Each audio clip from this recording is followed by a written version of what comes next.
Scenes that resemble a war zone. I'm Nakhavoly in Barrie. That's how officials are describing what we're looking at right here in the south end of the city. You can see homes are completely destroyed, cars flipped over on their roof, and debris everywhere. We're told the cleanup will likely take days after a tornado touched down, completely destroying this area.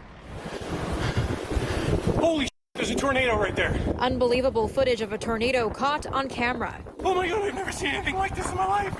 The tornado leaving destruction in its tracks. Roofs ripped off houses, vehicles crushed, thousands without power, and residents left completely stunned. It just sounded different. Yeah. And you know, the rain was hitting harder than normal. It was different. Oh my God, tornado. Environment Canada confirms the tornado touched down on the southeast side of Barrie around 2:30 in the afternoon. Come on, buddy, downstairs. Downstairs. A section of Maple View and Prince William Way torn to shreds. Randy Boutineau was home when the tornado went through his neighborhood, destroying his fence and backyard. It was 15-20 seconds later that this was all done. And then there was that eerie silence. We walked upstairs, we looked in our backyard, devastation, fences down, you know, lawn furniture, everything's gone.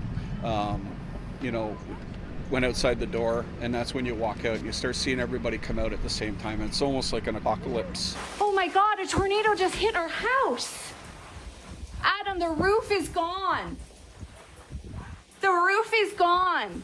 This video captured by Barrie councillor Natalie Harris shows the wreckage right after the tornado hit inside her home. Oh my God. Oh my God. Some residents are not able to go home because of safety concerns, with many taking shelter at a local school. County of Simcoe Paramedic Services says 8 patients were transported to hospital, with 4 of them seriously injured. But thankfully, no fatalities have been reported. The latest reports that we do have from our first responders suggest that everybody is accounted for. But it is early yet. I want to stress that. According to Barrie Fire, 20 to 25 structures were significantly damaged, with 2 or 3 of them completely destroyed. For many of the residents now left to deal with the cleanup, like Boutineau, he says the outpouring of support from the community has been heartwarming. The response by the services, as you can see here, incredible. Barrie City Police, ambulances, fire department, Electra, the hydro, and then the community, just the people that have come here that are from other parts of the city, just asking if you're okay. Officers are currently making their way through this neighborhood to check out the damage and to also ensure that residents are safe. We're told that it might take days to assess the damage that has been done by this tornado. In the meantime, residents are being told to seek shelter at a nearby school. In Barrie, Nakhavoly, City News. Public school students across the province will soon have access to take-home PCR tests, something that doctors and parents have been calling for since the early days of the pandemic. Now, this is just one of the many measures announced by Education Minister Stephen Lecce today in hopes of protecting schools against COVID-19. But critics say these measures come a little too late. Our plan and the strong protocols are keeping schools safe.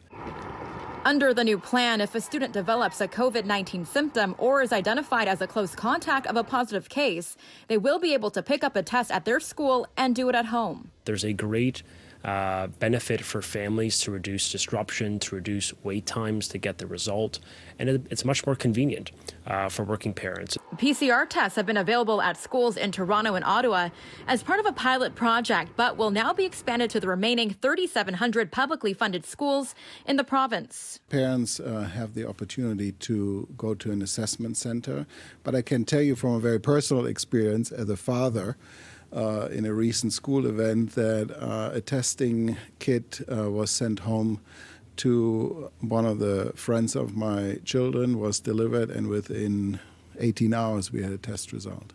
Also announced what's being called Test to Stay, an expanded rapid testing approach at schools with multiple cases of COVID-19. The goal is to eliminate having to shut down schools where there may be an outbreak. And when it comes to staff, unvaccinated workers will now have to undergo rapid antigen testing 3 times per week. That's an increase from the twice-weekly testing currently required. we strongly encourage those staff members to get vaccinated. But in the meantime, we are elevating our vigilance and our expectations on them. 3 times now is going to increase the administrative burden. It's going to increase the toll this is taking on our school boards. The opposition party says this wasn't the announcement they were hoping to hear. Rather, they're calling on the province to make the COVID-19 vaccine mandatory for all education workers. What I was hoping today was that we were going to hear from this government a move to bring in mandatory vaccination for education workers, and I saw instead, a very much delayed testing announcement, and then more tests. Earlier this week, the province revealed that if such a rule were in effect, up to 50,000 education workers in Ontario could be fired.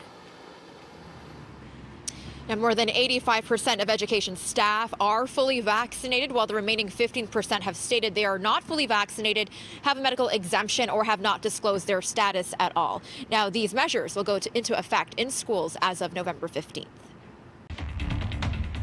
Good evening. Some frightening moments for shoppers at Yorkdale Mall tonight after gunfire erupted inside. The mall was under strict lockdown for several hours as police searched for the shooter. A scene of complete chaos. All of a sudden I heard bang, bang, bang, bang, bang, like at least 5 times. And I said to myself, oh my God, that's a gun. Emergency officials swarming the shopping center with people hiding out in storage rooms of stores, while others rushed to get outside as quickly as possible. Everybody out. The footage uploaded on social media showing an empty mall and shoppers being escorted out safely. I just heard the 6 shots and everyone just started screaming and running. Police say shots rang out just before 4 this afternoon. Officers, with the help of mall security, quickly located the suspect, who fled on foot, attempting to run onto the Highway 401 on-ramp just outside the mall. However, police say a second suspect got away. There is a second male that we've also identified since. This male is still outstanding. We have investigators from our Guns and Gangs unit that are here. They're reviewing footage. We have our forensic unit here that's also going to be conducting a forensic examination within the mall. At one point, police rushed back inside, searching for that second suspect. Meantime, families that were split apart in the chaos waited patiently for an update, like this woman waiting for her son and husband trapped inside. They're still in the storage room of La Senza. Without hesitation, we came out right away. But with my son and my husband, they're still waiting. Almost 3 hours after the shooting, some shoppers were let out, including this family finally reunited after a terrifying afternoon. We're all okay. My dad is okay, my mom is okay, my aunt is okay. Police say thankfully no one was injured from the shooting. However, an elderly woman suffered minor injuries related to a fall that took place. The fact that because there was so many patrons here, they quite likely would have seen this unfold, and we're really asking for the public's assistance. In addition to all the information that we already have, is to come forward, speak to 32 Division investigators, and if they so choose, call Crime Stoppers. To the latest on another shooting in the city, a man who was shot and killed in a triple shooting Saturday morning has now been identified. Emergency crews were called to the area of Duncan and Richmond Streets for the sounds of gunfire around 5 a.m. on Saturday. Officers discovered a man suffering from serious gunshot wounds at the scene. They performed life-saving measures on the man, but he was soon rushed to hospital, where he later died. He's been identified as 35-year-old Sahal of Toronto. He is the city's 51st homicide victim of the year. 2 women were also wounded in the shooting. They were both treated in hospital and released. Investigators have yet to release any suspect information. In another investigation, 1 person is wanted and 2 others are now charged in the death of a woman whose remains were found in a suitcase last Wednesday. The body of 41-year-old Caledon resident Varsha Gajula was discovered in the Keele and Rogers Road area. Today, police arrested 35-year-old Andre Bartley and 57-year-old Christopher Daly, both from Toronto. They face allegations of accessory after the fact and indignity to human remains. Still at large is 37-year-old Carita Johnson, also of Toronto. She's wanted for second-degree murder.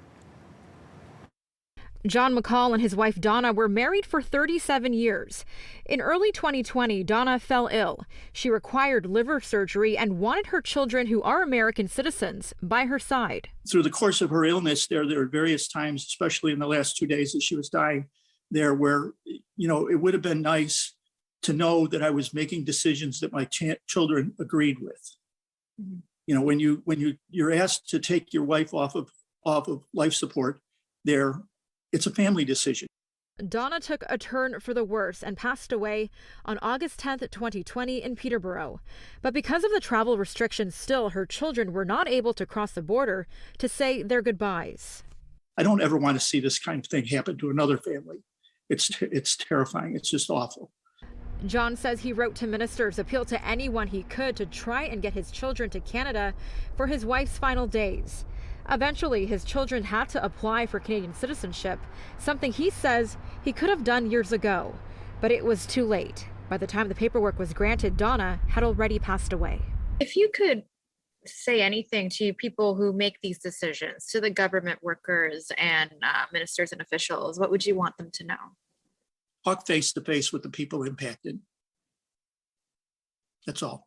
John's story isn't unique. That's why the Faces of Advocacy is pushing for long-term policy changes, even after the border reopens on November 8th.